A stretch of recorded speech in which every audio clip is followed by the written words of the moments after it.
Good afternoon, everybody. Germany has voted and Angela Merkel has been returned as Chancellor for the third time. However, the coalition which will govern Germany for the next 4 years is still somewhat unclear. So I think we will probably see another grand coalition.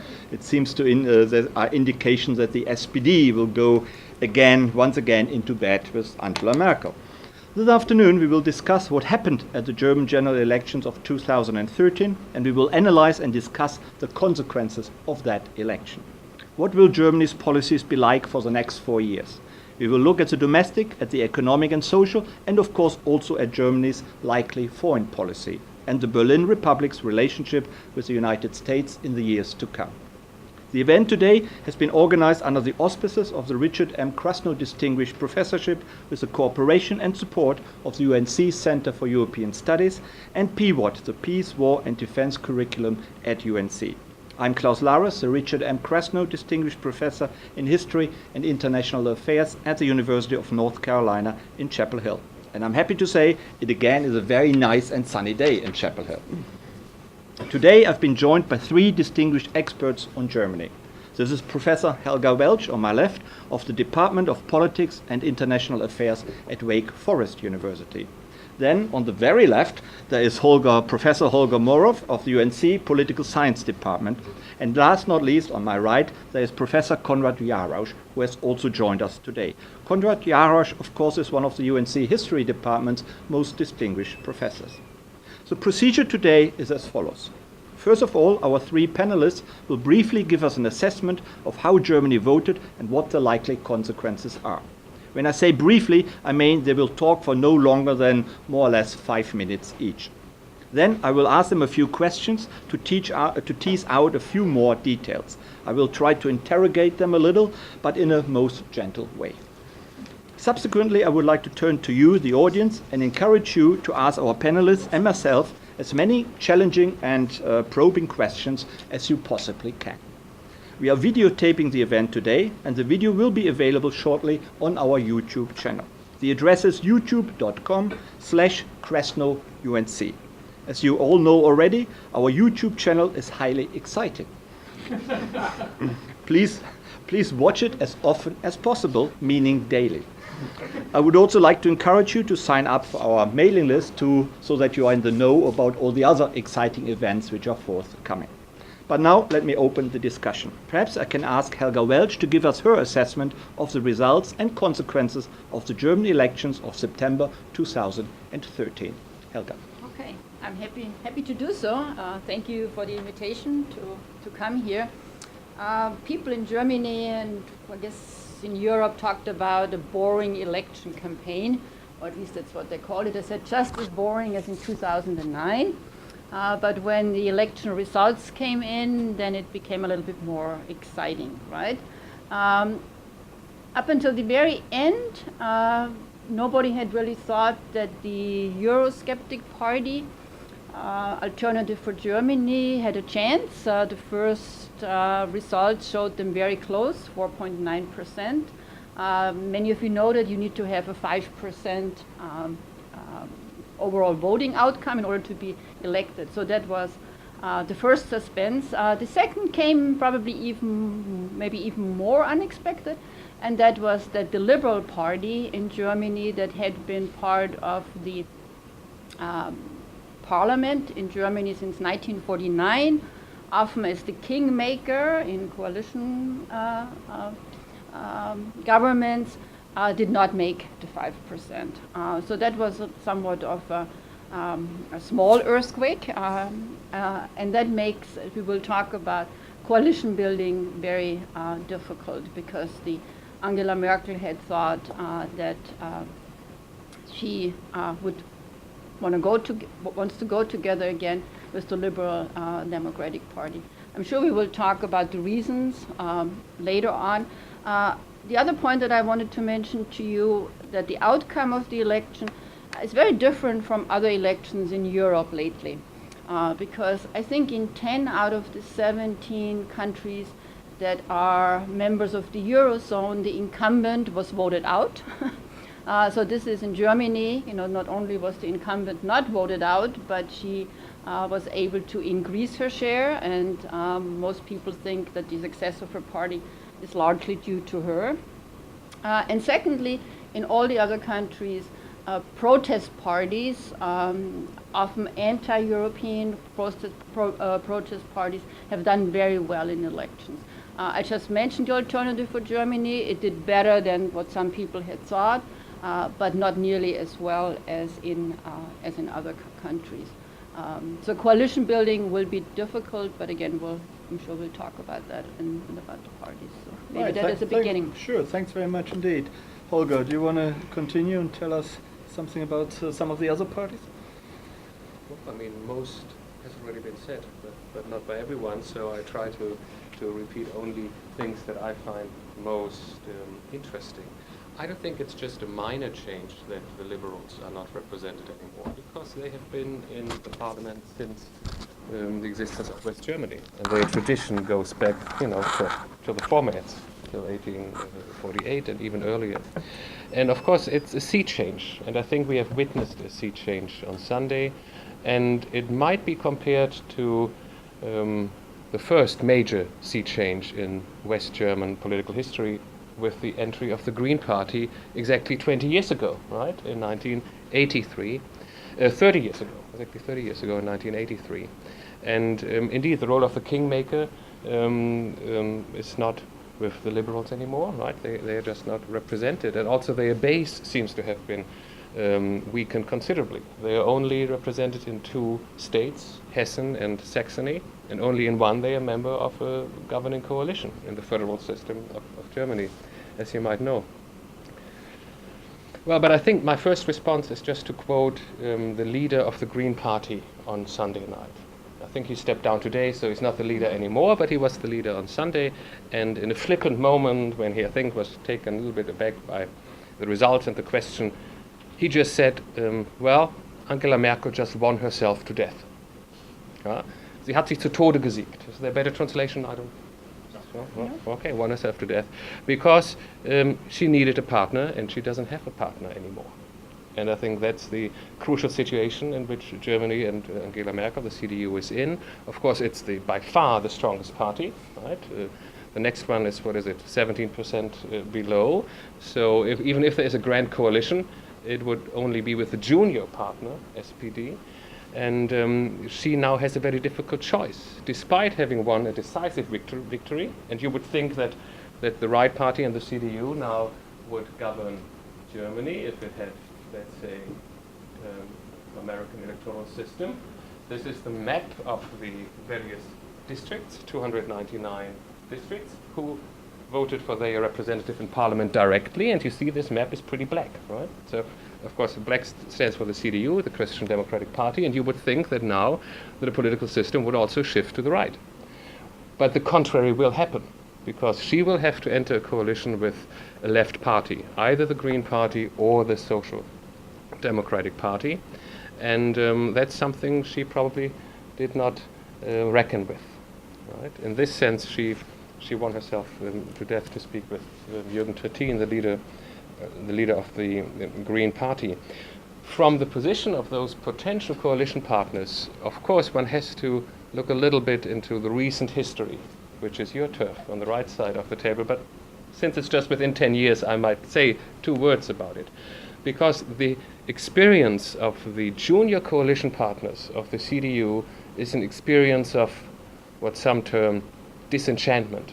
The CDU disenchants their junior coalition partners, which led in the grand coalition that lasted from 2005 to 2009 to a major loss in votes for the Social Democrats. And on Sunday we saw it also led to a major loss in votes for the Free Democrats, the Liberal Party, so much so that they are not in parliament anymore. And everyone is afraid of being disenchanted by the magician, by Angela Merkel, right? Who, of course, has a very presidential style. And presidential in the German, in the continental system, does not mean the style of the American president, but it means to be above the parties, right? To straddle the aisles, as it were, in the US, not to play party politics. And this kind of above the parties, above the fray, gives her the nimbus, the kind of authority she has. It also shows that the campaign was highly personalized. You know this from American elections. It's usually about the person, their appearance, and their media appeal, and so forth. And this campaign was mainly focused on Merkel and her aura, and not so much on issues or party programs or policies. All the major policy parties lost out. Right? The small ones are to be known to focus on certain issues. And the very honest Green Party even said it would raise taxes. Right? It wouldn't play the old game of saying everything will be nice after the election and then you raise the taxes. But they were quite open and honest beforehand, and this might have backfired. Right? The second issue that really, I think, took away many votes from the Green Party was the debate on pedophile tendencies in the party in the 1970s and 80s. And I observed this in the Frankfurter Allgemeine Zeitung, the right-leaning, broadsheet, highbrow newspaper in Germany. They really hit this topic over the last 4 weeks very hard. And of course it came home to roost, because the Greens and others were up in arms when it came to pedophile incidents in the Catholic Church. Right? And now they just turned the table and said, you know, the history of the student revolution of the Green Party, overcoming the authoritarian personality and repressed sexuality and so forth and so on. Of course, there were these strands and elements in the 70s and early 80s, and Jürgen Trittin, the former leader, as of today, former leader of the Green Party, was caught up in having signed such a paper, I think, in 1980 or 81, when he was in the city council of Göttingen.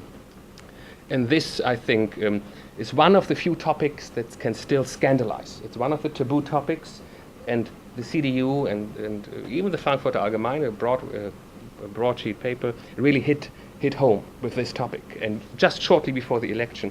And I think this pretty much did it for the Green Party, who was projected to have 14% and now ended up at 8%. Okay, thanks very much. Thanks. You already covered a large number of other issues. Konrad, is there anything left for you to say? If you're an academic, you can always find something. Let me just start with the surprise. I was at a conference at Emory over the weekend on migration, and when we were getting the first results, we were just stunned, because at that point it was still looking as if the CDU might be able to be governing alone. And while the predictions had the CDU as fairly strong, they were not at the point of giving it the likelihood of power. So this possibility was briefly there, and then it disappeared again. But historically speaking, it is one of the strongest results in elections, at least for quite a while, because there's a whole literature out there among my colleagues in political science, playing games here a little bit, about the disappearance of the people's parties, the erosion of the people's parties. And Merkel's achievement is that she has reconstituted the CDU as Volkspartei, so that in virtually every character, every sort of demographic, the CDU is now strongest, even among the first people casting the first ballot. It was always that the SPD was stronger among the young people, and the Greens were also strong among the young people, and the CDU was considered to be a party of the retirement community, so that if you wanted to win, you had to run buses from a retirement home to get them to vote. And this apparently has changed. Again, I think it is only among men that the SPD still demographically leads a little bit over the CDU. The CDU has also become the party of the women, which did not seem to be the case because of the family policy in the past. That the CDU has been rather retrograde, that is, at least by American feminist standards, and therefore women didn't vote. But the Chancellor bonus of Angela Merkel, die Mutti der Nation, the mother of the nation, and so on, seems to have drawn women into the CDU more. Which is quite paradoxical because Angela Merkel doesn't actually have children of her own, does No, of course not, and she's on her second marriage as well, which is kind of being kept quiet, and it was really necessary for her to marry her partner in order to be respectable. Of course, if you're thinking of Joschka Fischer and Schröder, then you have serial monogamy, at number 4, number 5 and stuff. So, What about the president? Yeah, and Gauck, apparently is, in cahoots with 3 different women at the same time as a Protestant pastor because he has decided not to, not to divorce. So, this is the 68 generation in Germany to some degree. They're having problems with personal relationships, but that's just a footnote. The point is, that Merkel That's suggests interesting, isn't it? solidity. No, she suggests, stability, solidity, judiciousness, and so on, and not sort of excitement, adventure, and pizzazz. And that, of course, has been a problem for the journalists, because journalists love candidates like the French president, ex-president Sarkozy, who every, 6 hours had a new plan for France and had a new television interview until, people finally realized that he was like an Energizer bunny, with the battery running out, because, there was not much substance to the things that he was pushing. Merkel is just by, personality, completely the other thing. Let me talk about the SPD for a moment. It's also a sign of the weakness of the competition, because the Chancellor candidate Steinbrück, who belongs to the right wing of the SPD, never quite got traction, which is also a result of the media, because the German media, including the Spiegel and stuff like this, systematically destroyed him when his Chancellor candidacy was announced, because they wanted something exciting to write about, and they found various smaller problems in his background, and then sort of, made them front and center and so on. And only in the last couple of 3 weeks did he really get some kind of momentum going. But more important is, I think, that there was no spirit, no sort of climate of change. And that has to do with, of course, Merkel's personal achievement of pacifying politics, of sort of making politics apolitical, because then you have administration rather than politics, and administration should continue, because if it's reasonably well, and then of course in the Euro crisis, with the unemployment at 5.3% versus over 12% Euro average in the mid-20s for some of the Mediterranean countries, Germany looks terrific, and the majority of the people also feel that way. But let me say a couple of other things as well. There is a movement in German politics. The sort of boredom, in the reporting is, I think, a false impression. The FDP fell out. The Alternative for Germany almost made it in. Yesterday's excitement, the Pirate Party is at 2.5% or whatever, okay? I mean, the internet generation that everybody was hyping a year ago, and it looked like it was going to go great places, didn't make it, and so on. So the difficulty in judging this result, of course, is to sort of differentiate between short-range trends, that is the blips, the media blips on the one hand, and more long-range developments. And there I think I want to say something that bothers me and annoys me, because I think this election result is actually a shift to the right of the German political spectrum. That is I'm concerned about, because if you count together the FDP, the Alternative for Germany, and the CDU result, they're for the first time in almost a decade over 50%. Because before they were always sort of around 45, 46, they were even with the left camp. And the only way the right was in power in Germany was through the Red Sox campaign that made it impossible for the left party, the Social Democrats and the Greens together to have, they had a virtual majority, but they could never govern because, of course, the East German post-communists were too absurd, and their Western coalition partners in their own party were leftover 1968 hardline Marxists, who want to get out of NATO and who are just in general, against everything they can be against, and they're not responsible enough. And so the social democratic problem is that they are being punished for the Agenda 2010, for the labor reforms, which actually are the reason why Germany is doing relatively well economically right now, but their own electorate hated them. And the second thing is that they're still in a situation like the early 1920s. You have an independent socialist party, a USPD, called Die Linke, and then you have a regular SPD party.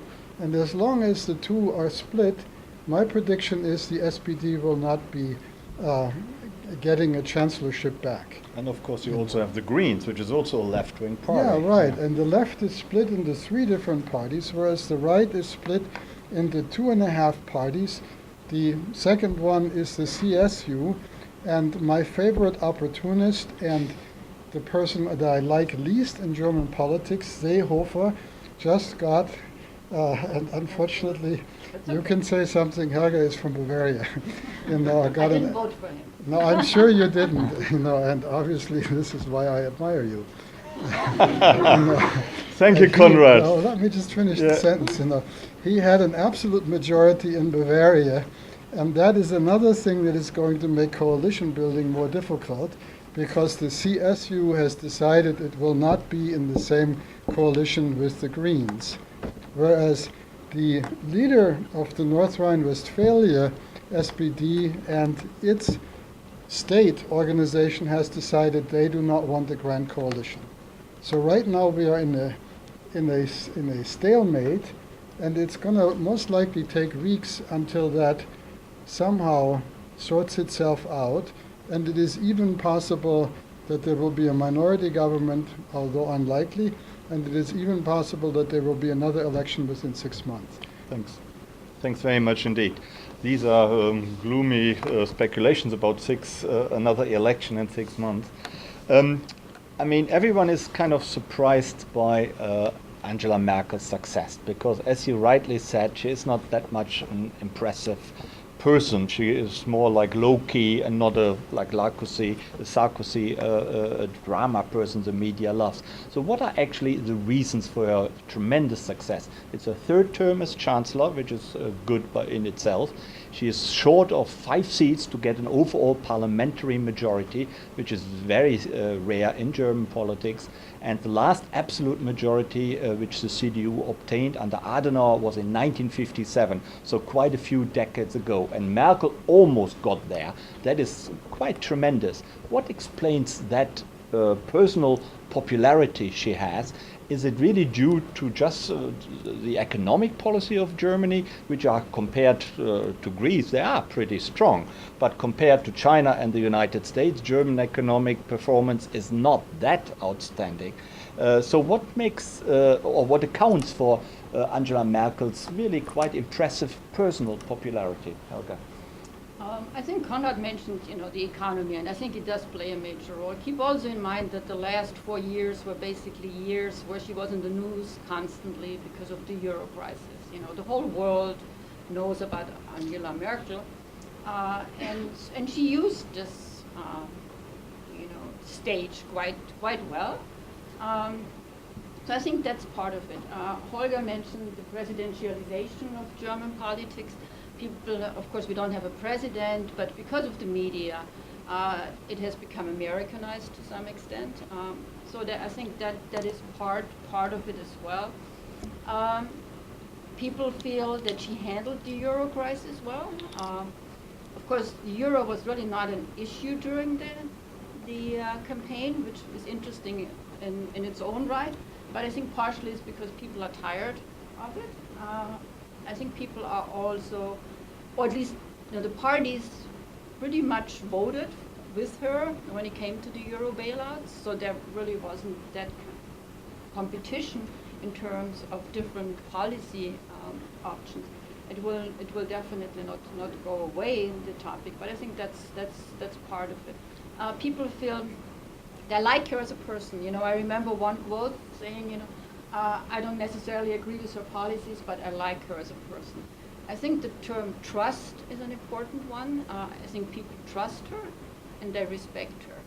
And I think that But goes no- a long way. And also having a weak chancellor candidate on the SPD that kind of elevated or made it even more pronounced. But let me ask, no crisis seems to stick to her either. When we had the espionage scandal with the National Security Agency, that the National Security Agency was spying on German citizens, and the government obviously knew about it, and they were actually cooperating with the United States, so they denied it.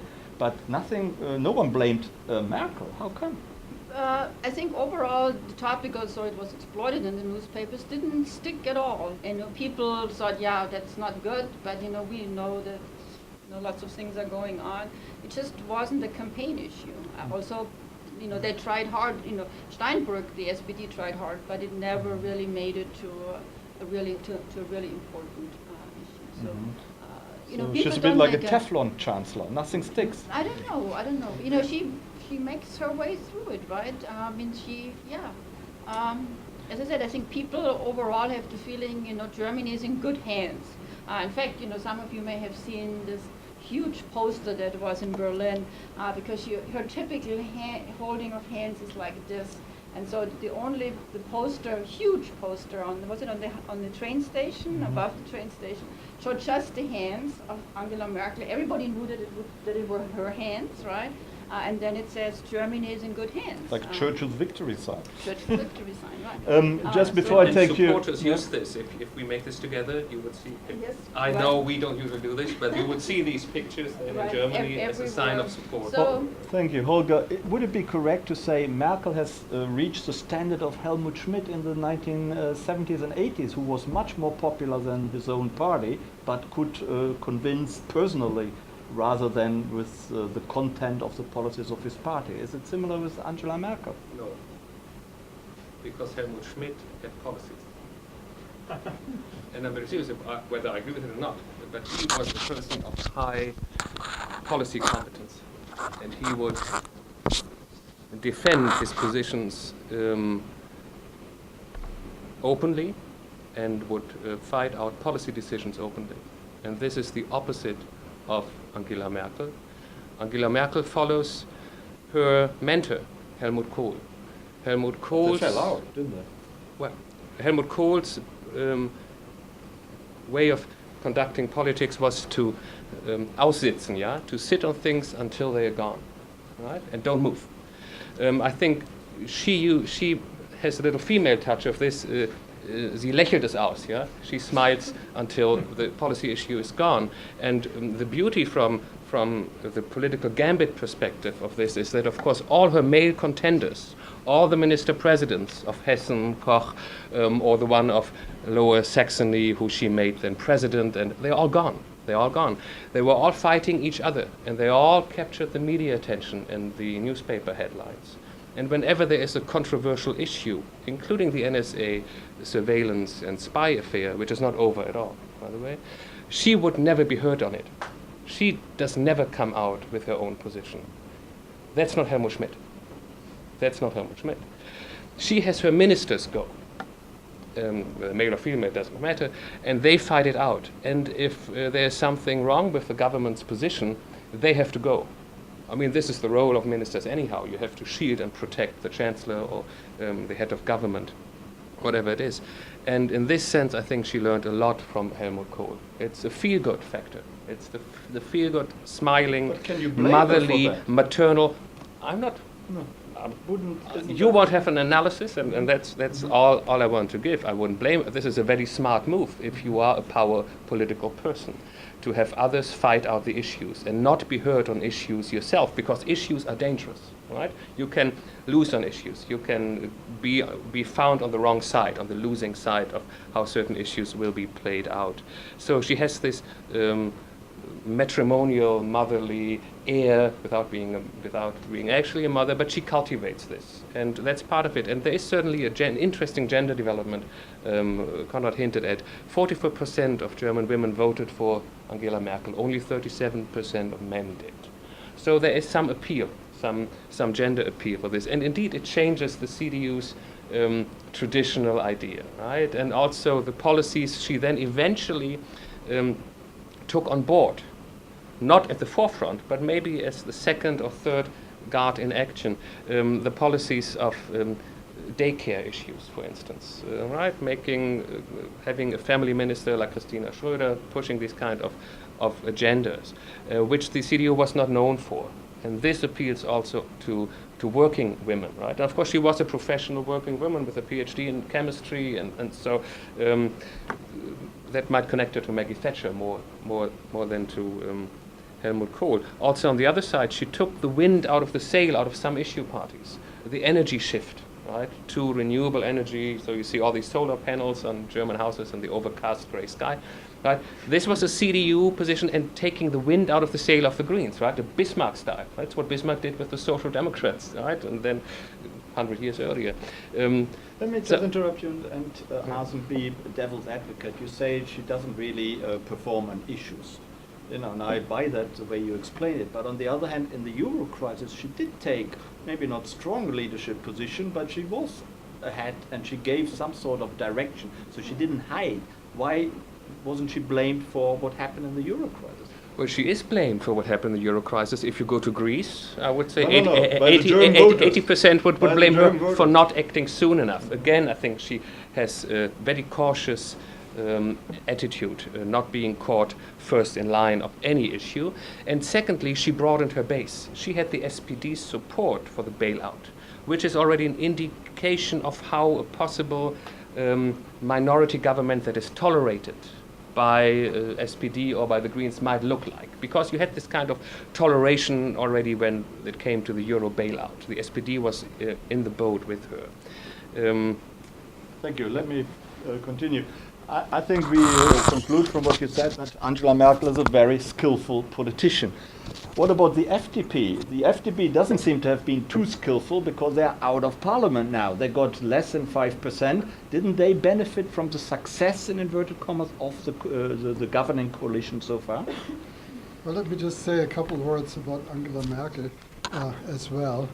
I think she has been consistently underestimated, even after 2 terms as chancellor, because she does not dramatize, she does not play well in the media, and especially her male competitors, as you all have indicated, have fallen by the wayside.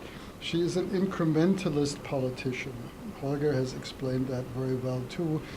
She feels her way when there is a difficult situation. She sort of figures it out, and then she moves a little bit, and then she pulls back when she sees that this isn't working. Completely in contrast to Schröder, who would do a macho thing, get out there, open his big mouth, and then maybe have to recant and change afterwards again. She does it just the other way around. And she has moved the party very much to the center. She has Christian democratized the Christian Democrats. That is, there is very little left other than the pursuit of power that you can identify with the CDU any longer in terms of content. She has moved, into a position where she would in an American spectrum, she would be a moderate Democrat, and that shows you in terms of welfare state issues and stuff, that she is in a place where she leaves no left and no room on the left really for a large party, and on the right she has been lucky so far with the Alternative for Germany that they didn't quite make it, because the assumption was always that you'd have to vote, if you were a conservative German, you'd have to vote for the CDU anyway. And so if she pushed the policies to the left, then she would gain new voters, and the old ones would still vote for her because the left, the really left, would be so much more left that, they wouldn't want to go there. So, she has, created a political space, which is huge, and that is, I think, the explanation. And of course, then personally and policy-wise, she's a chameleon.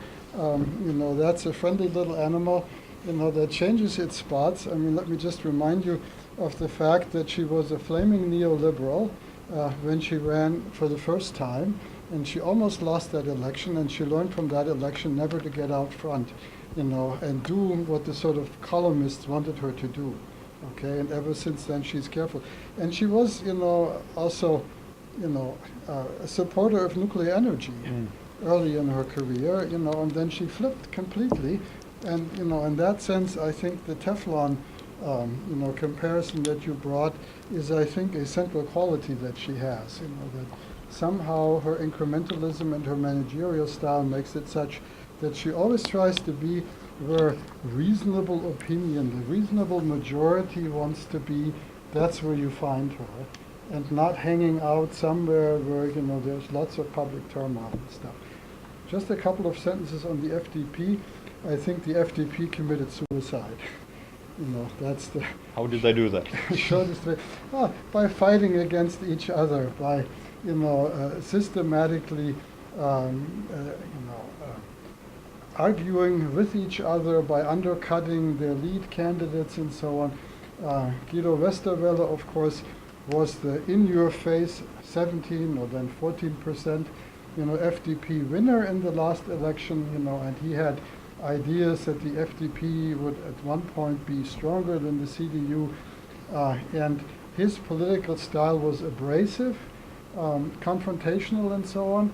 And when, they then made some stupid moves like, getting economic advantages by tax breaks, for, I don't know, dentists or hotels or whatever, but for clientele kind of politics which were shameless, okay, which had no sort of real reason other than pork and so on, then, they backed up a little bit, and then they got somebody who is personally very nice and friendly, Rösler, but who didn't have the kind of power to kind of tone this aggressive image down, and that didn't really succeed. And then they found a former leader of the party, Brüderle, whom they pulled out of, semi-retirement to move him up front and center and so on.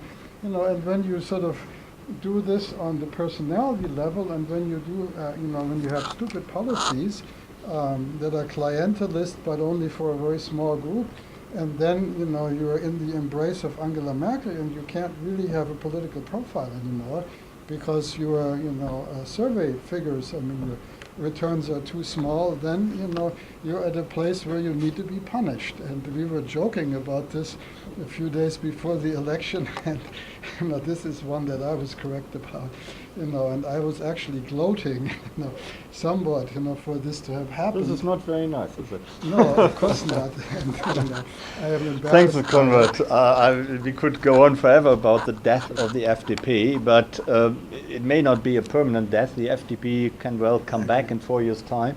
And she has recovered before, so not quite as dramatically as she needs to recover, but it has happened before. But let me just briefly ask you, Helga, about the SPD. When I was growing up in Germany, the SPD under Willy and Helmut, they were always over 40%. They were really a serious competitor to the CDU, and usually just lost by 1, 2, 3 percentage points to the CDU. But they were up there. They were a people's party. And now they are on 26%, something like that, 25 and a bit. What has happened? And it can't just be due to a leader who may be not quite as popular as Merkel, who hasn't got that charisma as Helmut Schmidt or whatever, that I'm sure is important, but there must be more to that. There's a lot more to it, but keep in mind that in 2013 they did better than in 2009, where they actually had the worst election result in the history.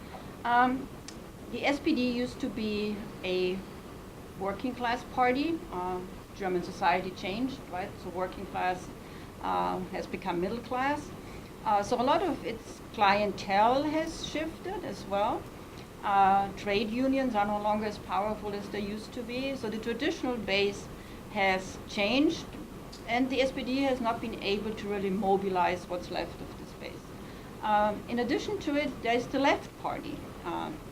So the Left Party is a merger of the former Communist Party, a successor party, and disgruntled SPD members that merged in 2007. And of course that took away votes and continues to take away votes. I want to just say, without forgetting about your question, say a word about the Left Party. The Left Party lost also a little bit, but not so much. It is not quite yet a regional party. It lost votes in the East as well, but it's still the second largest party in the East after the CDU, which traditionally, would be the SPD. So it's down to 21% in the East from something like 27 4 years ago.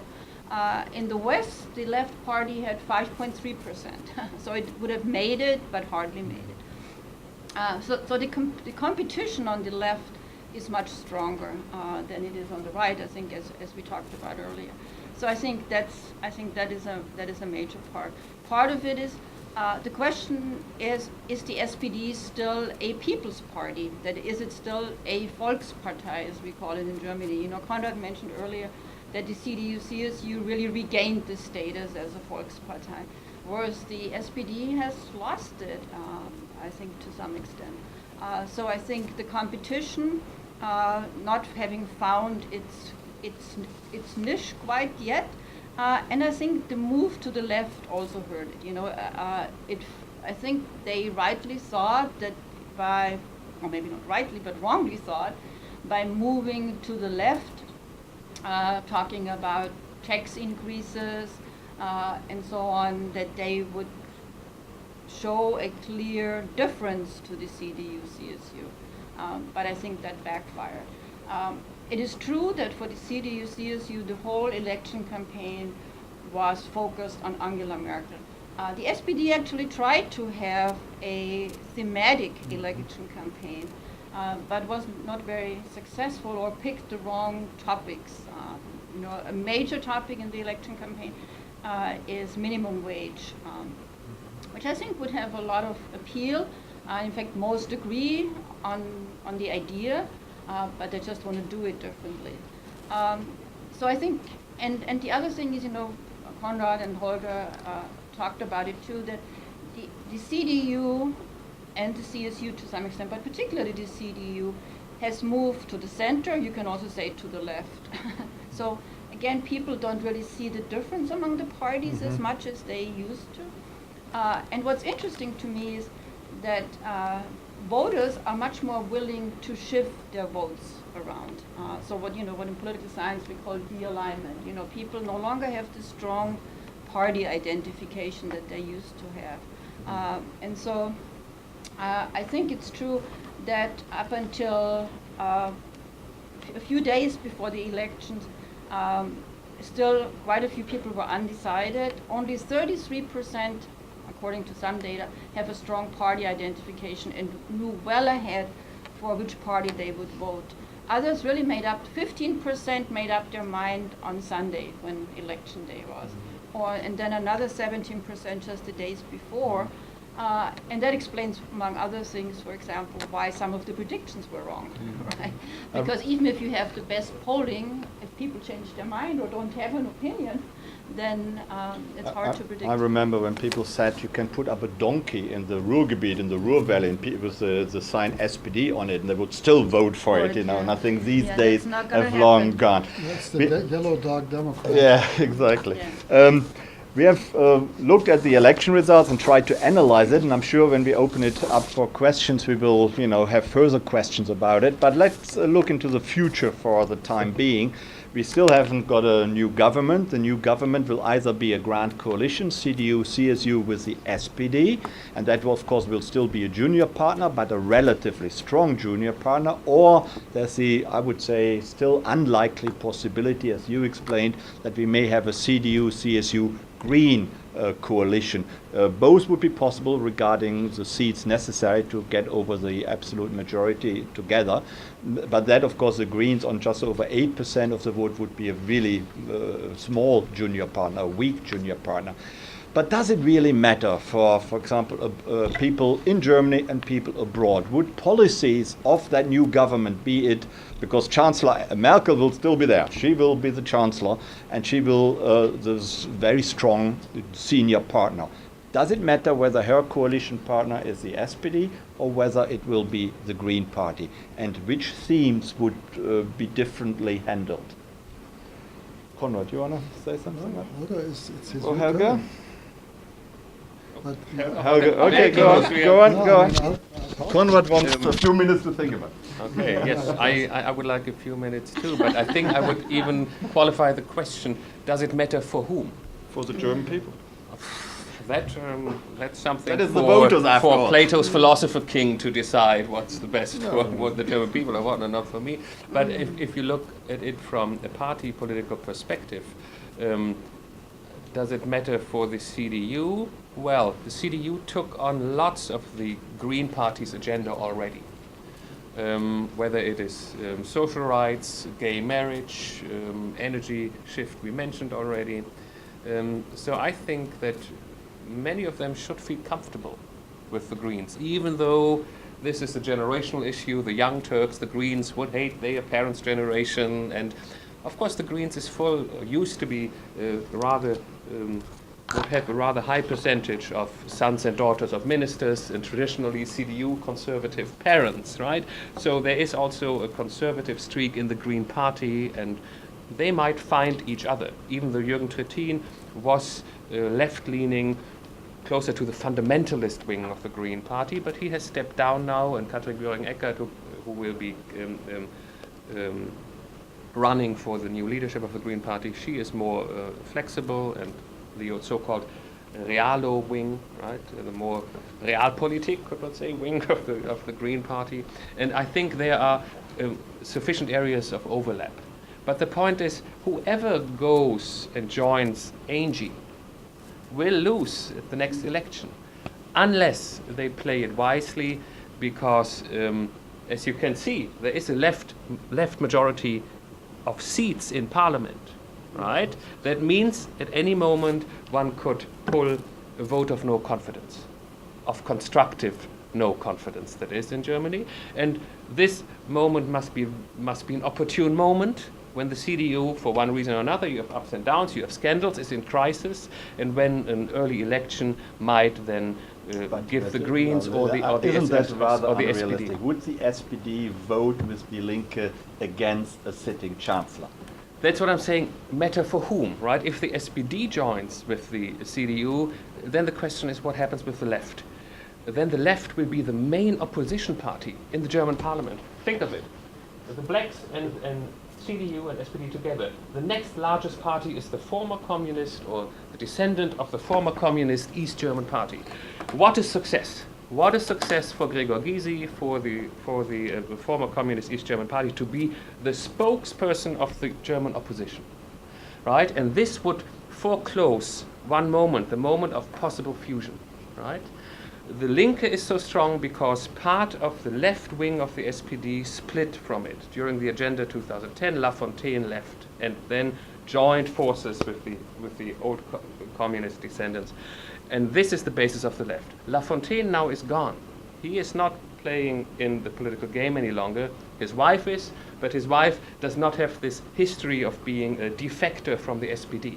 His wife is a traditional Wagenknecht, traditional PDS, and so forth. Right. So, and this makes it possible for, if they remain in opposition, they cannot really take stances too far apart in opposition to a black-green government. And so if we have a black-green government and then the SPD and the Linke in opposition, I think there is a chance for a fusion.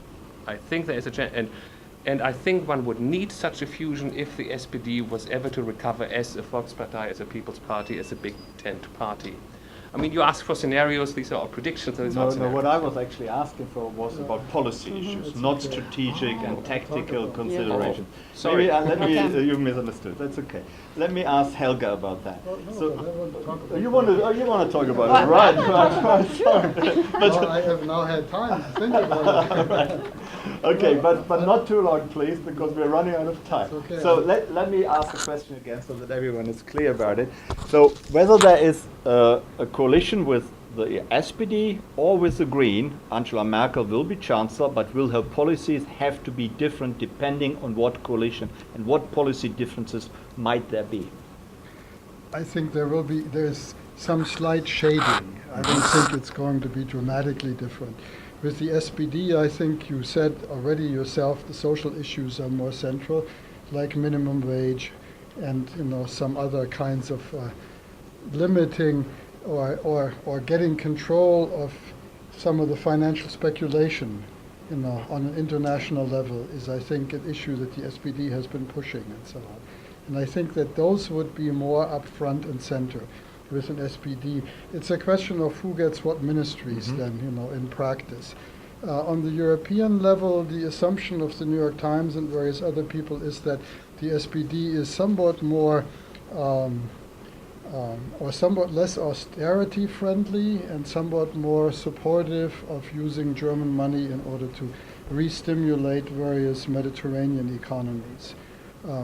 With the Greens, it's kind of hard to tell because, some of the former KPD members like Trittin and so on are gone. The entire leadership of the Greens is gone right now. So it's a question of who is the next level of the leadership of the Greens, and a lot of the environmental stuff is doable with the CDU, but the question is which other issues do they still have?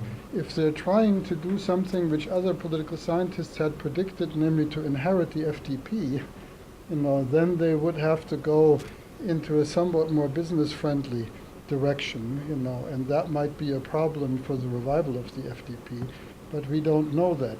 I mean, in terms of parliamentary health, it would be much better if you had a black-green coalition, because that would leave a substantial opposition of two social democratic or socialist parties, and then your scenario, Holger, could become reality.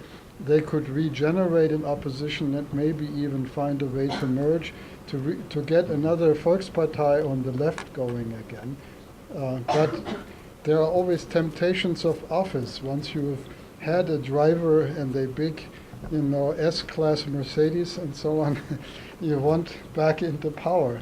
So whether the temptation of power is strong enough for the SPD or the regeneration, we will have to see. Yeah, but you're perfectly right. I think it would be much better for democracy, for the parliamentary system, if there was a strong opposition party rather than two quite small opposition parties. Helga, how do you see that? From a democratic point of view, on the one hand, I agree with you. On the other hand, if you look at the public opinion data, 52% of the German population want a grand coalition. That is a coalition between the two large parties. And that has been very consistent over quite some period of time. The second option, namely a CDU Green coalition, gets 29%. So, half of it exactly. What does Merkel favor? Does anyone know? I think she would like a grand coalition. I think that would be easier. I mean, the least favorite politician for Konrad, of course, Seehofer immediately said, the CDU-CSU doesn't want a coalition with the Green. This is not the last word. If they have to, they're going to do it, right? I think Holger alluded to it. It depends what kind of the new Green Party is going to be after the leadership shake-up. Whether it's going to have more move toward to the Realo wing, that is to the realist wing, kind of the Green Party that we have in Baden-Württemberg, for example. Then it would be easier to govern. But do you agree with Konrad that only nuances would change policy-wise? Yes, absolutely. Yeah. I mean, in foreign and security policy, I don't see any major differences. I think in terms of energy policy, it's a question of emphasis. Very close in terms of education policy, for example. Very, very close between the Green and the SPD.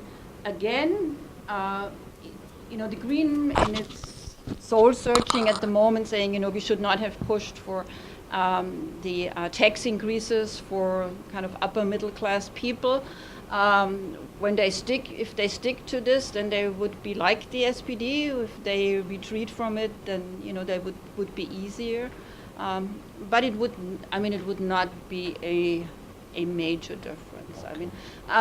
I think Angela Merkel would definitely prefer a grand coalition for all kinds of reasons. Coalitions are not just about arithmetic and programmatic statements, but they're also about chemistry. How do you get along with others, right? And Angela Merkel definitely gets along better with the SPD as she would with the Greens. Let me just say one thing to Holger, that no matter what party will join the coalition, that they will lose. And of course, that was kind of the tone in the TV show after the elections.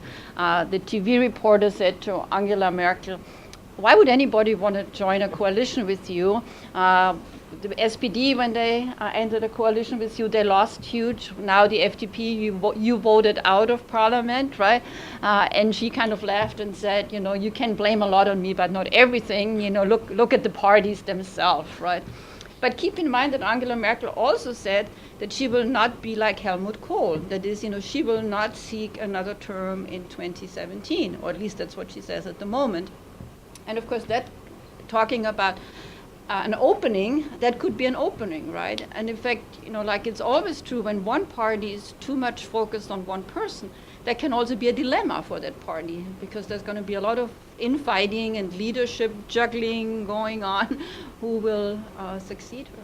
Adenauer said that repeatedly in the 1950s, and he kept on going. Oh, I know. So I think Angela may change her mind. If she does it. And Schröder actually said it as well, and then he stood again anyway, but, and so on. What I want to do, I want to briefly take Holger for a few remaining words on that topic. Then I want to open it up for a question about foreign policy, and then really involve the audience, okay? Just one minor point that I think has not been brought up. Germany is a federal system. It has a second chamber. It's a veto player. And of course, in the Länder, in the states, there is a majority of social democratic governments. Good point. So if you want to get things done, if you really want to move policies, a coalition with the Social Democrats would also unblock the Bundesrat, the second chamber. Then you can push policy through. That's less so the case if they enter a coalition with the Green Party. Whether they have a huge policy agenda they want to have to push through the Bundesrat is another question. Thank you. Let me briefly talk or ask a question about Germany's foreign policy. Germany is a strong economic player in Europe, definitely in the Euro crisis really has to show some leadership if they want to or not. In international affairs, the United States often complains that German leadership is totally absent. We just have to look at Libya, or we have to look at Syria, and other issues where the Germans are more than reticent to get involved. The last real active involvement was participation in the war in Afghanistan on the side of a coalition of the willing, and of course before that in Bosnia and Kosovo, particularly Kosovo, where the German Air Force was engaged. But in the last few years it has really given way to a much more cautious approach in foreign policy. My question is, why is that? How can we understand Germany's reticent attitude and policies in foreign affairs? Secondly, depending on what coalition we see, would anything change, or would it just be the same as in the last few years? I think a lot of it has to do with style. The style of German foreign policy is fundamentally different from that of other European countries, and especially from the United States. It's not a foreign policy of declamation. It is a foreign policy of working quietly behind the scenes and of using soft power rather than hard power. My personal opinion is that the United States has not learned some of the lessons of the second half of the 20th century, which is not to engage in wars where you're not needed to engage in wars. What about the other European powers, Britain and France? Sometimes the bad guys, force you, to do this. But, there are plenty of options, and the neocon unilateralism and so on has not helped the United States very well. And the Germans are erring on the other side. Instinctively, they have overlearned that lesson of the world wars and so on, not to be found in military uniform in places where they are not wanted, and so on. So that I think in some ways German foreign policy and American foreign policy are complementary. And it would help if this were more widely understood, and if some of the journalists and the media would quit getting off of each other's cases, on this one, because ultimately you need both things to work together. And the Bundeswehr is being transformed into an army for peacekeeping, and for assistance, And, the United States has found out how difficult it is to get out of wars in Iraq and in Afghanistan and so on. So that the other part of it, I think, was Westerwelle. I think, he was desperate to show some profile, And I think, surprisingly for me, for somebody who was as much in your face as he was in the earlier part in his personal style, in his party leadership style, that he then caved on a variety of occasions. And I think the issue of Libya was a matter of communication. I think what my understanding is that the United States changed its position at the last minute in the UN, and this is a change which was not communicated quite correctly, and the Germans didn't catch up to it. And then they were out and had committed themselves to something and couldn't get back. Whereas in the Syrian case, that's a different story. So my sense is with the FDP gone, there is, I think, a sort of source of insecurity of German foreign policy that is no longer there. It is more likely to continue to be multilateral and to be peaceful and economic, but it is likely to be somewhat more stable in a different constellation. Thank you. I like your idea that American foreign policy and German foreign policy complement each other. So the special relationship should really not be between the US and Britain, but between the US and Germany. Is that what you're saying? Yes, absolutely. All right. Okay. We'll let Obama know. I agree with Konrad. I think I see more continuity in foreign policy in the last 15 years, 20 years than discontinuity. I think Germans have had troops in Afghanistan, and they really don't feel that it did much good. They didn't like the Iraq War. So the means of foreign policy matter, right? So you don't need to be involved in war to have an active foreign policy. So that's one big difference. Konrad used the term soft power. Germany does a lot in terms of help in democratization, but in a more quiet way. It does a lot in terms of peacekeeping. Keep also in mind that when Germany was involved in Kosovo, it was in Europe. So it also matters, I think, where it is. It will always be different, at least for the foreseeable future, different from France and the UK that have a stronger military, that have a history of involvement, a history of colonialism that was much stronger, and therefore feel that they have more at stake. They are members of the Security Council, which Germany is not. And they have lost empires, and so therefore they feel that they need to present themselves on the world stage much more openly than I think Germany has really any desire to.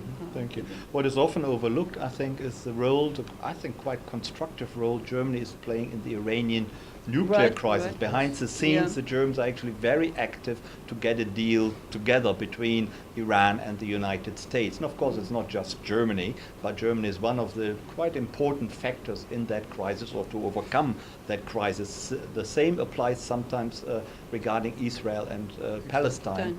And these are important issues, but of course, for natural reasons, they are not being publicized because it would be counterproductive to do so. So maybe sometimes, and I'm not saying always, but sometimes I think the German government, whoever leads it, gets relatively little credit for some activity in foreign affairs which is really overlooked and not publicized for obvious reasons. Holger. Can I just say one thing? Yeah, I wouldn't sure. be surprised that, for example, if Angela Merkel didn't have something to do with getting Putin to the table in Syria, because, I They think both speak Russian, I believe. They both speak Russian, and They he both speaks speak German, because he's fluent Well, in German. actually, her Russian is a lot better than his German. His German is quite good. Really is? Oh, it is very good. Okay. He I'll was take the the- KGB officer in charge in Dresden during Right, the yeah. He gave a peaceful speech to the German revolution, parliament. and in his You mean his autobiographical Saxon is quite good. in his autobiographical note, that's the turning point in his life, right, where he couldn't reach the Kremlin and he wanted to get orders, he wanted to get shooting orders, and he didn't get any orders. And this is quite a dramatic moment because it also explains why he wants to have this strong leadership, right? This is Gorbachev, and what happened at that time is for him anathema, and that's why he stands for the opposite. But the German road to sovereignty, or almost for sovereignty, was through self-assertion, through self-restriction, as Helga Haftendorf called it, right? And this is the joining the West. This is the integration policy in the European Union, integration in NATO, and so forth. And this is the tradition that comes, of course, after the two world wars. And so history is extremely important for explaining German foreign policy.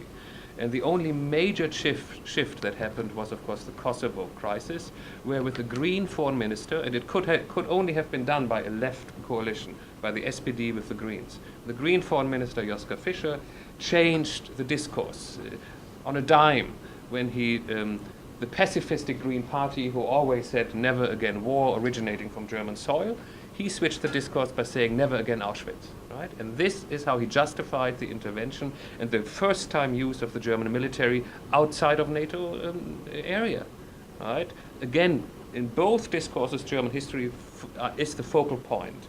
And this will remain to be so from a domestic perspective. However, Libya and Syria cannot be explained out of German historical foreign policy traditions. I think that can be explained by the change of the international system in and of itself. It is not a bipolar system any longer. It is a multipolar system. And with it come unpredictability in various ways. Good and evil cannot be distinguished as quickly, and camps are not being built up as quickly. And in situations of civil wars, whether it's Libya or Syria, one does not know which side is the good or the bad side, and which side will prevail, and if any side will prevail. And if there is contracted internal conflicts, one needs to have an open door to all parties involved. Otherwise, negotiated settlements are impossible. And this is the route I don't necessarily go with the FDP on many policy issues, but as Westerwelle stands on Libya, I think was not unprudent. Because you do not know how civil wars end up. And if you take sides very early on, you might foreclose negotiated settlements. And those kinds of conflicts, I believe, in a multipolar system are much more likely to erupt everywhere. And instead of taking sides early and dividing the world up into good and evil, having an offhand attitude in the beginning might be better. That is a very benign interpretation of German foreign policy in the Libya crisis. I think I have a feeling I would like to side with Konrad that it simply was German incompetence. They didn't know what was happening and were left behind, and then Angela Merkel was found with egg on her face, as recently in Syria. You know, in Libya, the Germans did not vote either or, they abstained. And in the Syria crisis, Angela Merkel only very belatedly signed a paper condemning Assad's activities, and she was simply, again, I think, a little puzzled, didn't know what was happening. The communication was not very well done, and she was overly cautious, so she didn't sign, because her, as was outlined here, her approach to politics is really to err on the side of caution. I think we've had a great, interesting discussion. And I would now like to involve you, the audience, and I would hope that you have plenty of questions to our three panelists and also to myself, if you like. And please raise your hand. And can you also, introduce yourself briefly and ask a brief question? Thank you. I'm Annalena from Political Science. So in June and July, when we were in Germany, the Social Democrats kept saying, no grand coalition, no. And realistically speaking, what happened to them last time they did it? Right? They lost votes. Why in the world would they do it now? So my question, if you were a member of the leadership of the Social Democrats and you wanted to convince your colleagues you should go into the Grand Coalition, what would you say? I see no reason for them to do it. Apart from the car and the chauffeur. Yeah, absolutely. From the beginning. Absolutely. Well, I mean, there is the issue of staatspolitische Verantwortung. I mean, you know, Social Democrats have in the past been vulnerable to appeals to national responsibility, you know, and it's not done well for them as a party because the electorate doesn't honor them for it. But, you know, it's done well for the country. I think And that's I one think you reason. can have a scenario also, I mean, which is the transition scenario, a post-Merkel scenario, that, you know, if she were to give up in 2 years or in 3 or 4 years, if you had people with much profile and so on. I mean, the positive example is the Grand Coalition with Kiesinger, you know, in the 60s and Willy Brandt. You need a Willy Brandt, you need a kind of, you know, colorless chancellor and a dynamic foreign minister. which is what Westerwelle tried and failed on. Helga. I think there also is the issue of policies, right? I mean, if you want to get some of your policies implemented, you join the coalition. Otherwise, I think I'm glad that Holger brought up, the second house of parliament. There could be a stalemate if it's not a grand coalition, because it's overwhelmingly in the hands of the SPD. So I think that would not bide very well for. I think if they want to get their policies done, they will join. Thank you. Any other questions? Yes, please. Hi, my name is Scott Kraus. I'm a PhD candidate here in this building in history. And last year I was, my dissertation will be on Berlin municipal politics during the Cold War era, but a lot of my research actually had to do in Bonn. So quite personally, I experienced the new Federal Republic versus quote unquote the old Federal Republic in pre-1998 days. My question is, how far was this election actually transformative? Because hasn't the old party system as we know it from the old FRG just simply hit a wall? I mean, we talked about the old kingmaker, the FDP. I mean, it's just gone. I mean, the market has spoken. Then if we look at the SPDs, I think if you look at the election results, down to the district is still kind of hamstrung by its inability to connect with Eastern voters. Because, the election results aren't great for the SPD, but if you look at their traditional old strongholds, they could still retain Hamburg, they could retain the Ruhr area. And if you look at also personnel, on a very high level, the Easternification of the FRG, continues by leaps and bounds. Holger has explained it. The most likely scenario is that the opposition leader will also be an East German or a politician who, models himself as the advocate for the East Germans. After that, we got the president, who's an East German, and the chancellor, who's East German. And so, are you scared of an East German takeover? Is that what you're saying? No, but my argument is isn't Angela Merkel the only politician who has found a formula to deal with the sort of new Federal Republic? Yeah, thank you. Yeah, Holger, do you want to reply to that? I have to contemplate this. That's an interesting suggestion. West Germany took over East Germany, right? It was this kind of Anschluss, the kind of, and then the West German system took over the East German system, and you had all the carpetbaggers. I was a carpetbagger in Jena. All the old political science professors, they had a very good department of Marxism-Leninism, right? Marx wrote his PhD at Jena, Hegel wrote his stuff, but all these former colleagues, if they were lucky, they worked in the library. You had great professors of Marx-Leninism in the library, so you had beautiful discussions in the library in Jena. And young Turks are carpetbaggers, in the south, right? You just commute to your work where you just took over the political system. So it's a question I really feel personally about, and I'm wondering if there's now a backlash. There was a backlash in a couple of policy areas, whether it's daycare, women's rights, because most women worked in East Germany and in the communist systems in general. This is the only way where there was the East-West transfer, right, in policies. But you ask about parties, and I just do not know. I really do not know if there is an East Germanification of the new Federal Republic or not. I don't think it is. I think there are some disgruntled, frustrated East Germans who also prop up the Linke, and with time they will disappear.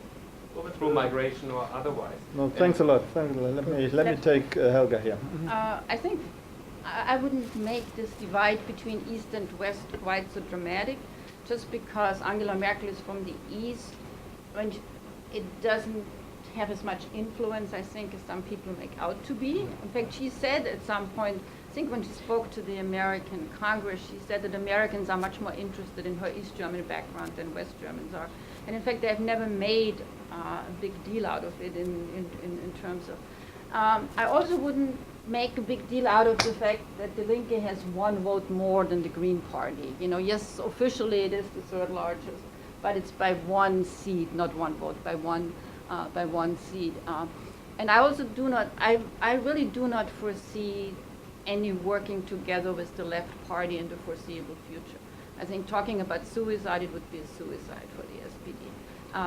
For the obvious reasons, as long as the left party does not change its foreign policy positions, for example, leaving NATO, being totally pacifist, staying out of it, it is not an acceptable coalition partner to any of the parties. Yeah, but I disagree. I mean, I think the only chance this SPD has is, as Holger said, in a fusion with the left. And if the left party then, if there may be 3% or whatever of the left party that goes, if they want to make an even further left party, a real reincarnation of the communists, let them.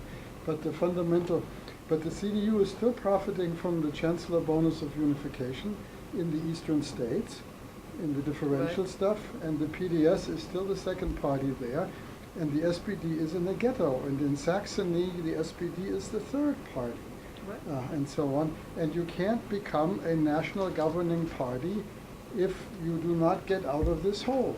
And the CDU has done brilliantly to keep the SPD in there with blackmail. And of course, some members of the Linke are doing the business of the CDU by propounding absurd policy positions. And clearly, the price for a potential merger is the moderation of the Linkspartei. Right. What about over time? Don't you see that over time the Linke may actually lose voters who go to the Greens or to the SPD and will basically disappear? I had hoped years ago already that the Linke would have been history, but they're not. And there's a younger generation that wants to be energetically left and so on. And the SPD folks are too wishy-washy for them. And so the Linke is in part a party of the East Germans, but it is also in part a party of Western labor movement people and intellectuals who are looking for a real alternative, which they don't think the present SPD with its centrist leadership offers. And of course the Pirate Party, that internet party of a few years ago, which was kind of popular 4 years ago, has almost disappeared to 2.5%. Yes, please. Given the scenario that the social What is your name? I'm sorry, Jarausch, I'm a grad student here at Chapel. Given the scenario, Speak up. Given the scenario that the Social Democrats and the Greens might not like to join a coalition with Angela Merkel because of the reasons mentioned, how likely is it from your perspective that she's going to form a minority government? On the most important bills on the European debt crisis, from time to time she did not have the so-called chance of majority because people in her own party didn't vote with her along her lines, so she had to rely on the Social Democrats. So coming back to what Professor Moroff said, the Social Democrats might be tempted in a window of opportunity to have a vote to make Chancellor Merkel fall. So how likely is it that she's going to have this unstable minority government from your perspective? She Sunday evening she said no minority government, that she doesn't want it, and I think there are several reasons for it. One reason is that Germans like stability. I think for historical reasons they have shied away. There could have been minority governments in the past, and it has never been touched upon. I know they're common in Scandinavian countries, for example. But the complicating factor is also the second house, right? If you have a minority government and you have basically hardly any votes anymore in the second house, then you won't get anything done. So then, new elections are definitely going to be in the foreseeable future. And she doesn't want to risk that. So I think for historical reasons, knowing that this is not an option that Germans really would like, and I think it really would not work in this case. I mean, other than in foreign and security policy. Well, she would need one with a kind of Koalitionsvertrag. Yeah. I mean, without ministers and, which would agree on certain kinds of issues that get dealt with in a limited period of time, and it would be a limited engagement. That's why I said something about 6 months or a year or whatever. But as a transition, into something else, it is conceivable. Should the price be too high for coalitions? Because of course the potential coalition partners know this, and they know that Merkel has a great victory, but they know also that she is in a terrific bind. You know, because she really does need, if she wants to do exactly what Helga said, then she has to pony up. She has to offer things. And the question there is, of course, Seehofer's role is then to sort of limit the offers, and between a rock and a hard place, the question is, can she bring it together? I mean, in a way, it's paradoxical. The German system is, a very strong victory, is a very strong potential chancellor, and because of the nature of the German electoral system, it may be weeks before they hammer out some sort of deal which maybe no one is really happy with. And I think we still haven't answered Evelyn Huber's question. Why would on earth the SPD join the CDU? She can only lose with this, and just the reason of state, right, is not enough, because you do have a left majority in parliament. And Brandt won. But it was a different constellation. Yeah, but it's a question of what imagination you have. Okay. You don't have to lose. Let's take this imagination. They join, they make the grand coalition. Then the split and the rift between the left and the SPD would be deepened, and this would establish the left probably as a constant party. And the possibility of a merger or of taking away many votes from the left to the SPD would be out of the question. And I don't think the SPD wants to go down this rather suicidal road. And you're quite right. Of course, Merkel is no Kiesinger. I mean, Merkel is much more skillful, and the danger would certainly be greater. And also, I can't see where is Willy Brandt in the SPD. Steinbrück or Steinmeier or who else? There's no one who can actually compete. Then you have two Merkels. She may be good, but I'm not sure she's a new Willy Brandt. Having said that, yes, please. Sorry, I'm Catherine. I'm also a graduate student here in the Transatlantic Master's Program. Do any of you see a de-radicalization of the left party? People said similar things to what you said today about the Greens when they were a newer party. They moved toward the center to become more mainstream. Could that happen with the left party, particularly if there's a grand coalition and you see this split between the left and the SDP? I think it will take time. I mean, I'm much more pessimistic about this merger with the Linke. I still see them way too much to the left. It's a young party. If you look at their leadership, they don't have to go through generational changes. I mean, leaving aside Lafontaine, but he's out anyway. Gysi I think probably wants it. It's the only perspective which they have to influence policy on the federal level and to have real power. If they want access to power, they have to go this way. Yeah, but if you listen to Rixinger on Sunday, he kind of pouted and complained like, why don't you ask me more questions? Why do you marginalize me? I just don't. I mean, I'm not saying in 10 years from now, this could happen, but it's not going to happen within the next 4 or 5 years. I mean, the other thing is, keep in mind, the SPD, some of the members in the left parties are traitors for the SPD, right? They left the party. People have not forgotten that. Yeah, sure, and they're my friends, the Eastern pastors that founded the SPD, and so on, and they will have to jump over their, moral shadow and all these sorts of things, but there is a situation where there is an impasse right now, and something somewhere is going to have to give, and the question is just the probabilities of where the give is going to be. If we have such a dispute in this question here on this panel, imagine what the dispute is like between the SPD and the Linke in reality, in practice. Björn.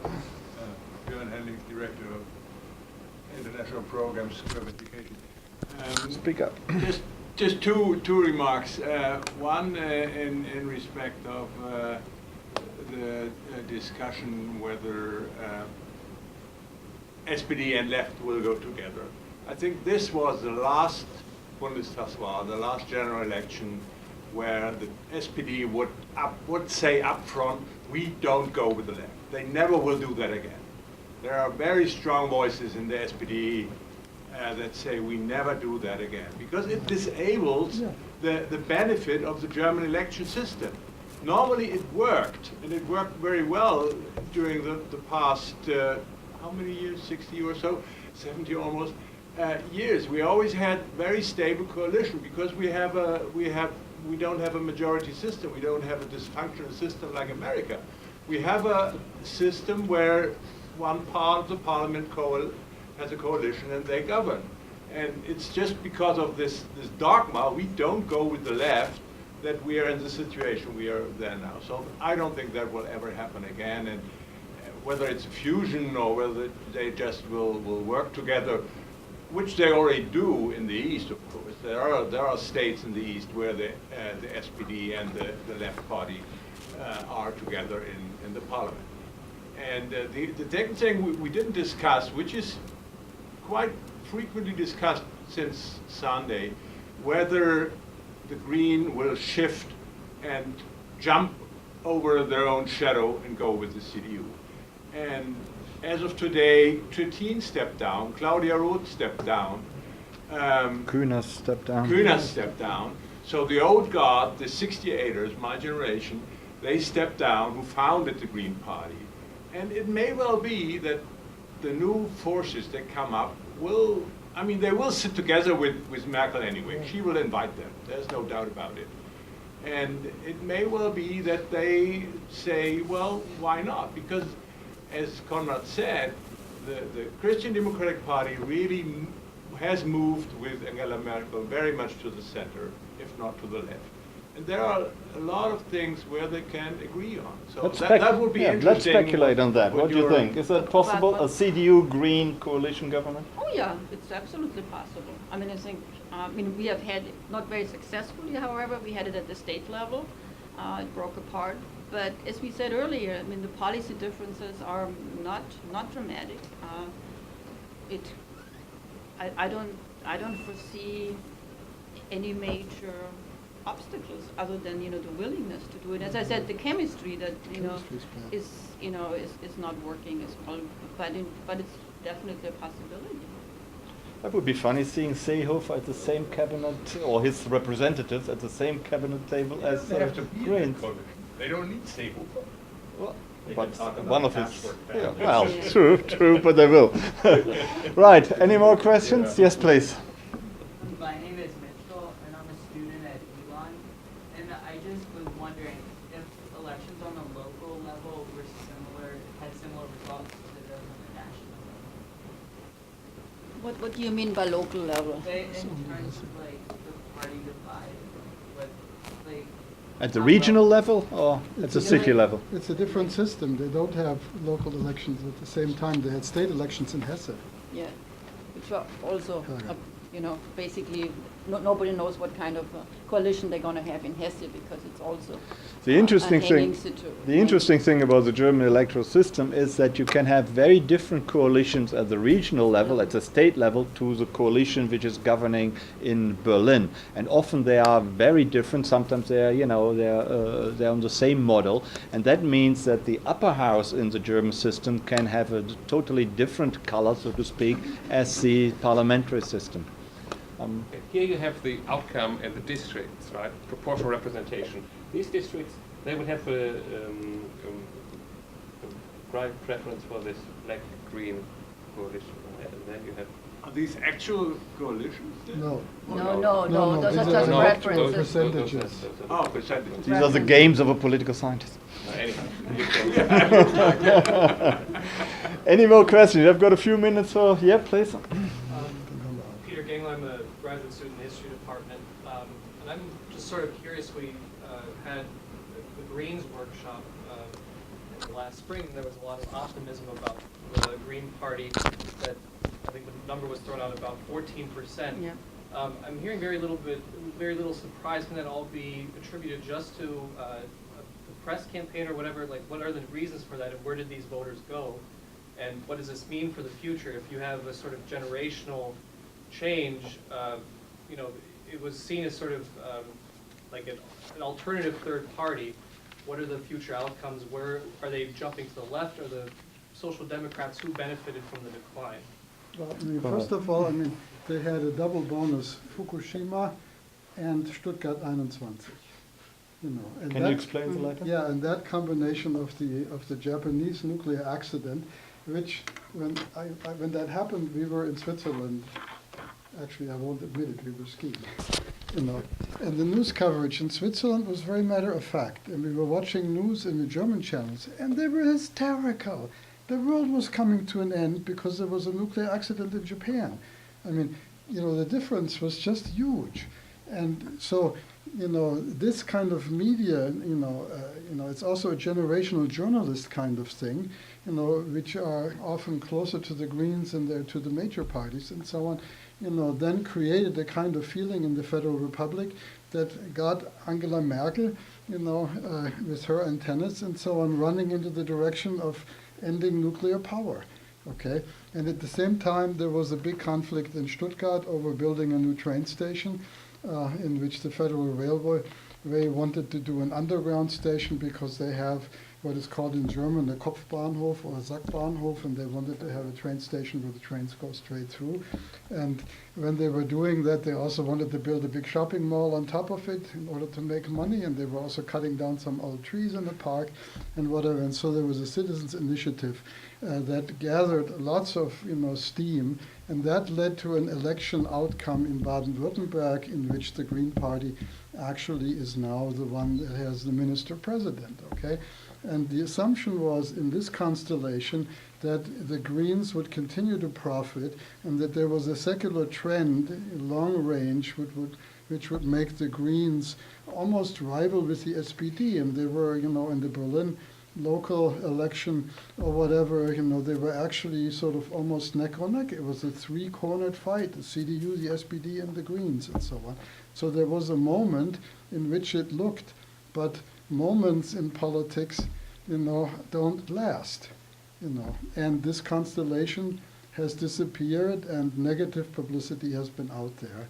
And that, you know, the combination of those two things, plus I think also the aging of the leadership, you know, because they were all old, I will say battle horses rather than battle axes, otherwise I will be accused of sexism. All right, thanks very much. Can I just ask the panelists, and we haven't really talked about that other new party, the Alternative for Germany. They almost got into the national parliament from nothing to almost 5%.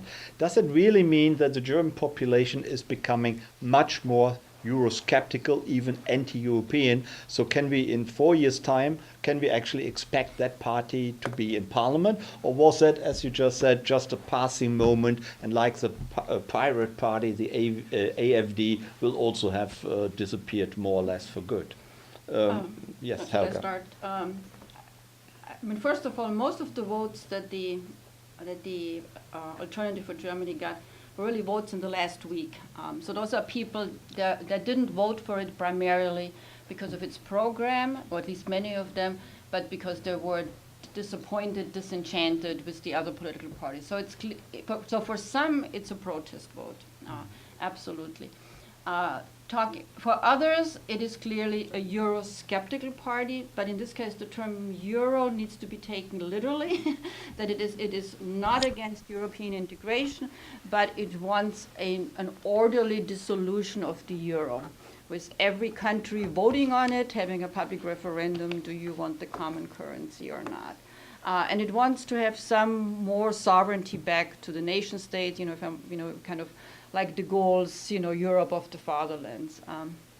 So that's I think one aspect. I mean, they also say that the Euro bailouts should not be financed by the taxpayers, but by the banks and the hedge fund managers, you know, that brought us into this mess and so on. Now it also, however, then made some advances to the right by saying, you know, immigrants should not come to our country to get social benefits, you know, which smells of kind of, you know, the traditional anti-immigration party. So in other words, it's a strange mixture of a party. And so on the one hand, the leadership are those highbrow economics professors, right?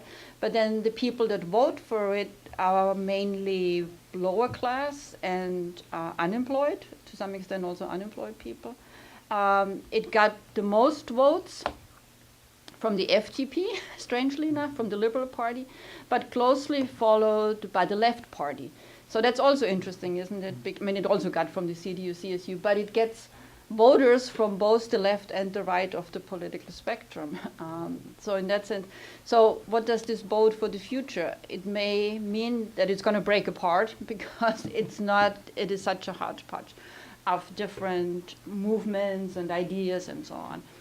I think it will, on the other hand, I think it will get further impetus because we have European Parliament elections next year, and I think it probably will do well there. And we also have elections in 3 of the regions in Eastern Germany, and Saxony, and Thuringia, and Brandenburg, and the party did particularly well in the East. So in each of those cases, it would be above 6% of the vote. So, okay. So that, you know, in the short term, I think it's going to be a factor. Whether it's going to be a factor in the long term is much more. Do you want to contribute to that as well, Holger, or not really? I think everything has is been said. Except that it's astonishing that within half a year or something, this party could have made it into the Bundestag. Almost. It's unprecedented. I believe on this momentum they will try to keep up for the European election 2014. Yeah. And also it jumped on an issue that the other parties kept silent on. Right. It's the Transferunion, the redistributive element of the European integration project. And it's the huge, what is it, elephant in the room or something, that no one really touched, and they jumped up on this. And that's a sign of, if you circumvent the issues, they can come home to roost, right? Just by not mentioning that. Thanks very much. I think we have come to an end of this evening. Before we really end, I would like to ask the panelists for 2.5 minutes each a final word about what we can expect Germany's role in international affairs in particular, but also in Europe, will be for the next 4 years under possibly Angela Merkel once again. Konrad. I think the Germans are still fighting with the question of leadership. Their historical baggage is so huge that they are very reluctant to get out. And some of the criticism of the Euro crisis policies reinforces that reticence, because it's been too easy to have Angela Merkel with the Hitler mustache and with various kinds of sort of Nazi symbols attached to it. I do think, however, that the Euro crisis has also brought out the need for German leadership more strongly. I think it is now no longer automatic that American journalists go to Paris or to London when they report about Europe and what is going to happen, but the stories all involve Berlin in one way or another. And the question will just be whether or not Angela Merkel will, and Schäuble, a foreign finance minister, will succeed in maintaining an austerity program on the one hand and a rebuilding program for the economies on the other hand, which at the same time does not overtax German taxpayers and finds a way in order to make the banks bear some of the responsibility, some of the share, which they should be bearing for getting the European area out of this crisis. If the Germans succeed with that in a style of deliberate, careful, low-key leadership, then I think their future role in Europe will be assured, and they will be able to throw off some of the historic baggage. If the Mediterranean countries do not come around, if the recipe does not work and so on, then I was going to say almost all hell will break loose. That is, then things will get very difficult again, because then the tension between the domestic German politics and the international responsibility which the country now has, will get even larger. So are you optimistic? Well, if you look at the New York Times, if you look at the reporting over the last, 3 or 4 years and so on, the Times has been consistently pessimistic. They have found more hairs than soup, and I would hope that there eventually will be more soup than hair. There will be some hairs in it, for sure, but I think, I have been an optimist from the beginning on this one, and I feel I have been correct with my optimism, because the euro crisis has not brought Europe to the end. The world still exists, and there are signs that the economies are turning around. And what we shouldn't overlook, and I think the New York Times does overlook that all the time, is that Europe is not an economic project primarily, but a political project. And the political will to save Europe and to save the Europe, including prevent Southern Europe from bankruptcy, is still there. And as long as that political will is there, money will be found to prevent a third or fourth bailout of Greece if necessary. And I think that is often not really, or the American press is often not aware of that, of the importance of political will regarding the European project. Helga. Okay, can I turn this to the European level a little bit? Yes, we need German leadership, but I think we also need European leadership. I think the European Union has functioned well because it was in tandem with France, to some extent, sometimes helped by Great Britain, also to a lesser extent. Merkel at the moment is all on her own, right? Hollande in France is not much help. Cameron is playing to his own constituency with his Euroscepticism. And I think in those situations, it's extremely difficult to come up with a new vision. And I think that's exactly what's needed. So I think it's not just Germany pulling Europe, I think it's European leaders pulling Europe. And I think so that is a very important part of it. I think Angela Merkel, having made her point about the austerity measures, I think whether it's the Green Party or the SPD party, there probably is something of a mellowing going to go on, because both of them, also having supported Angela Merkel, have also criticized her somewhat for the somewhat strict approach. Germany is also in a much better position now than it was 2 or 3 years ago, when the economy also was not so strong. So it's, I want to say, maybe a little bit easier to sell it to the constituency than it might have been. So you're an optimist as well? I'm actually, oh yeah, absolutely. Absolutely an optimist. So we're already 3 optimists here. Yeah. What about you, Holger? Let's see. I think European foreign policy, her leadership style is leading from behind, leading from the second row, right? Fits pretty much German foreign policy traditions, and also German policy traditions in shaping the EU. Even though if some of the momentum came from Germany, it was left to France to present it and to take the glory and to be in the limelight. And that's also a style that behooves her, and I think that behooves German foreign and European policy. On one hand, she might prove some economists right, the ones that supported Helmut Kohl in setting up a monetary union without having a fiscal union. And Helmut Kohl said, well, I know it should be the other way around, but having this symbolic element might pull the train of integration further, the so-called locomotive theory. Right? And this external shock, which we see with the sovereign debt crisis in the South, might be such a locomotive that will pull the train of integration further. And we will arrive at some kind of fiscal union. We have it already with the banking union, and it might really lead to a fiscal and then more political union. Again, an external shock that was driving this. I also believe that Germany will be instrumental in the relationship with the most significant other in Europe, that's Russia. And I believe that Russian society will be changing, if only because of economic forces. Right? It's a resource-driven society. Shale gas is being explored here. Gas prices are dropping. In the medium and long term, this society will change from an oligarchy running an anti-European project, right? Setting up an anti-European multilateral customs union, to have almost a bipolar political confrontation on the continent. And Germany will be very instrumental in that, for various reasons. But at the final point, the NSA surveillance scandal is not over at all.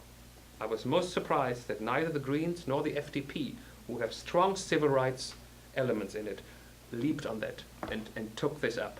I know the SPD was in the cahoots with the CIA and NSA and the CDU as well, but the FDP and the Greens, they both could have really jumped on this. It is a huge, huge topic, which is much more important in Germany than in the United States, right? We are all spied on, right? We are all spied on. No, they tried. I mean, just think about this. Anyone you want to kill, you want to have character assassination, you just pull up his secret file. And that's something the East German experience with the surveillance states, with the Gestapo before that, have a very deep felt connection.